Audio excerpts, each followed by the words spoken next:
ये बच्चों को हर जगह कैसे मुझे में तो एक दिन हाँ वहीं जाना है हाँ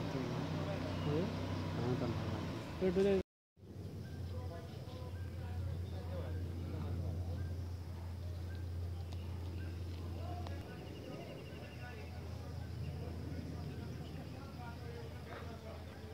माथि नहुनु भयो भएर हँसिरह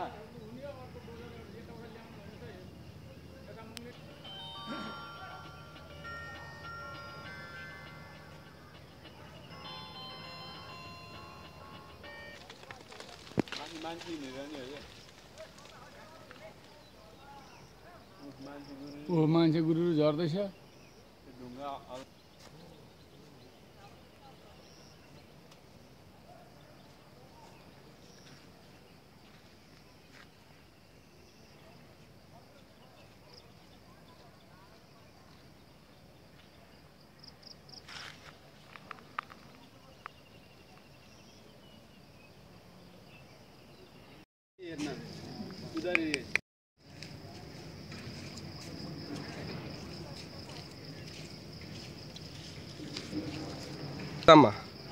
जम में तो 10 बजे राति 10 बजेबाट कहाँदेखि आएको कहाँ जानु पर्ने वीरगञ्ज जाने वीरगञ्ज अनि आएको बस खै त बस त यही छ बिग्रेछ पहिरोमा बिग्र्यो कहाँ गएछ सामान उसमें से निकाल्नु मिल्दैन रातिको 10 बजे से लेकर अभी तक कतिखेर पहिरो खुल्छ कि थाहा छ थाहा छैन पुलिसहरुले सोधेको छैन कतिखेर खुल्छ सोधेन अनि बसमा अरु आएको मान्छेहरु चाहिँ कता गए त सबै यता उता पहाडतिर गयो यता गयो जना मान्छे यता छ सामान पनि हामीहरु निक्लेन ड्राइभर कता हराएको छ बेचिराख्नु भएको छ मैले भोला 5 रुपैयाँ मकै 20 रुपैयाँ 125 रुपैयाँ महँगो लिनु भएको छैन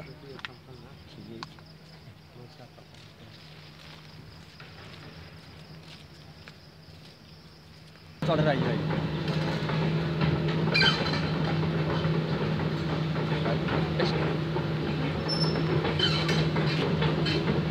आउनु भयो हैन कसरी चाहिँ आउनु भयो बाटो कस्तो छ माथि कतिको मान्छेहरु चाहिँ यो पहिरोको माथिबाट आइरहेछ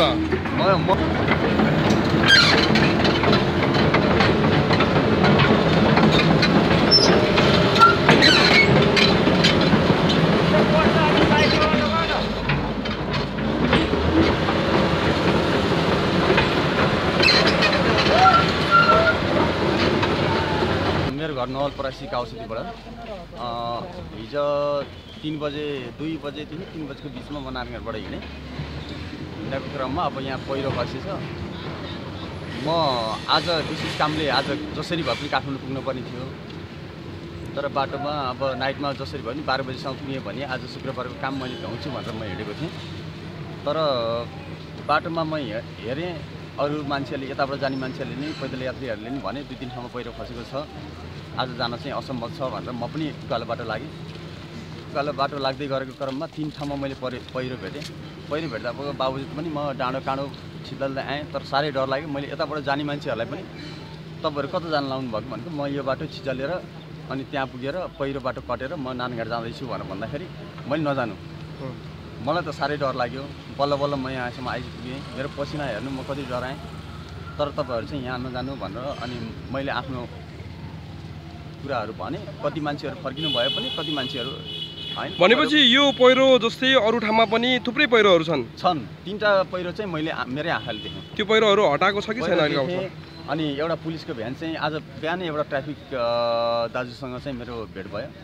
ट्राफिक दाजुले, दाजु के छ बाटोको अवस्था भनेर भन्दाखेरि अब तपाईँले कुरै नगर्नु, उहाँले झर्केर भन्नुभयो तपाईँले कुरै नगर्नु, हाम्रै पुलिसको गाडी त तल खसिरहेछ, 4 जना मान्छे हाम्रै आफ्नो मान्छेहरू मरिरहेछ, तपाईँले कुरै नगर्नु भन्दाखेरि भन्नुभयो। अनि मैले कस्तो लाग्यो भने मेरो दिमागमा हाम्रो एउटा गाडी खसेर 100 जना मान्छेहरू मर्दाखेरि त उहाँहरूलाई त्यस्तो केही फिलिङ हुँदैन भने आफ्नो 4 जना मान्छेहरू हुन त त्यो पनि दुःखद घटना हो एउटा कुरा।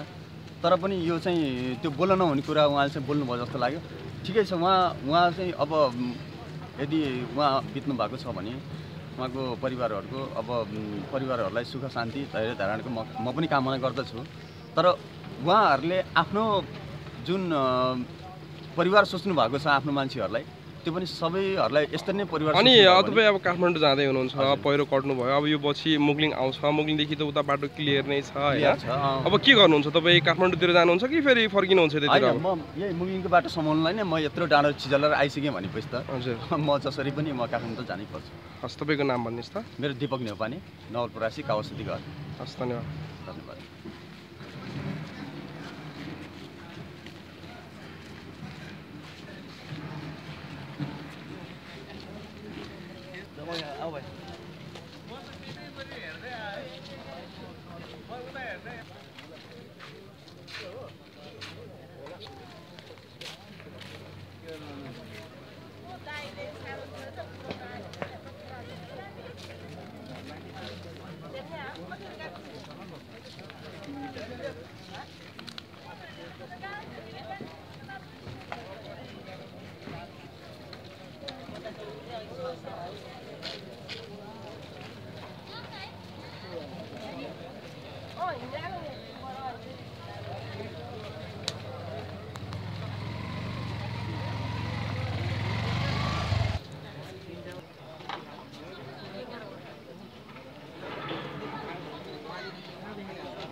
यहाँ चाहिँ आएको अहिले तपाईँको हामी त्यस्तै 15 आधी घन्टा जति भयो होला।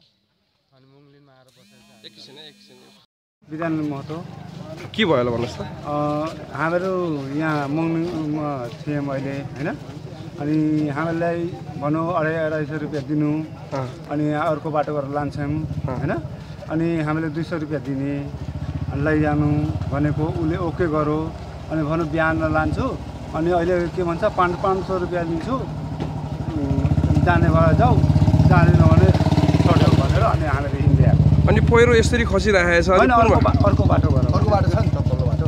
ए त्यो जुन तपाईँहरू काठमाडौँबाट चाहिँ आउनु भएको जुन बस छ उसले चाहिँ 500 रुपियाँ मागे? हजुर।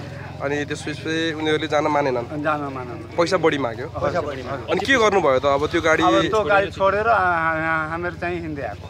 अनि जुन तपाईँले आफ्नो जुन गन्तव्यस्थल कहाँ पुग्नको लागि तपाईँ आउनुभएको थियो? हामीहरू विराटनगर जाने। अनि विराटनगरसम्म तपाईँले भाडा पक्कै तिरेर आउनुभएको थियो, त्यो पैसा फिर्ता गरिएको छैन? पुरा टिकट देखाउनुहोस् त। मसँग गाडी नम्बर पनि छ। हामी लगभग 36 जना 36 जना थियो। अरू छ, अरू हाम्रो चाहिँ हिँड्दै जाँदैछ।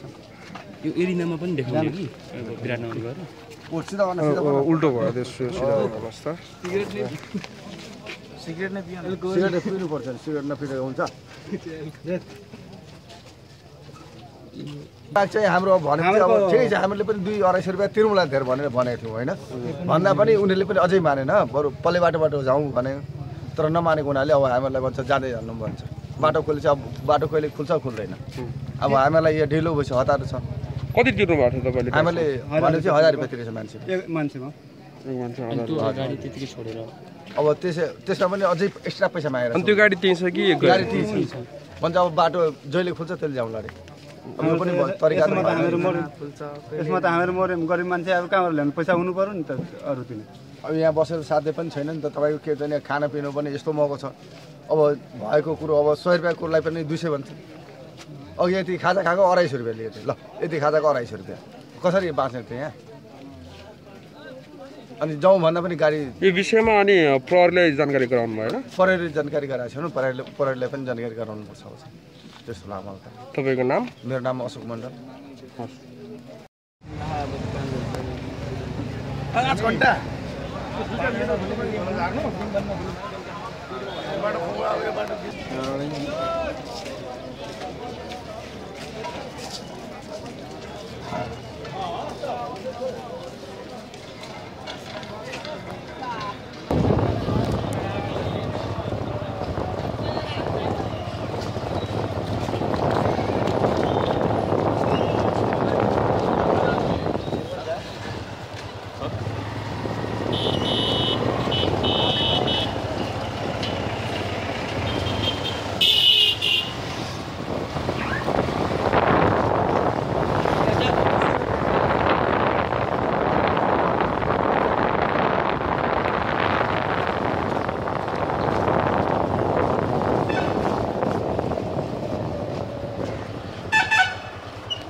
पहुँच गए ये स्टप गर्नु